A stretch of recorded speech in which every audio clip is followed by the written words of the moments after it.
பழக்கமாயிட்டு 10 நிமிடம் சாதியெல்லாம் நடந்து கூட ஓடிடலாம் வண்டியை தவிர. பிறகு வந்து அங்கே நின்று ஒரு மகளுக்கும் வண்டியும் அந்த பக்கம் போயிடுச்சு.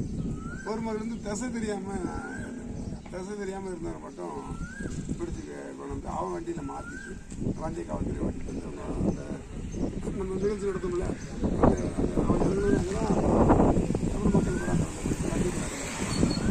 வண்டி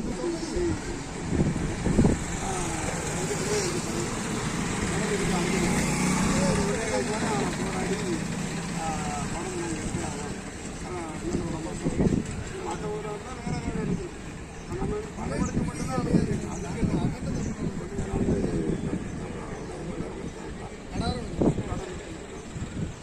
அதுக்கு ஒரு பேரை சொல்லி விட மாட்டோம். இதுக்கு நடுவில் காவல்துறை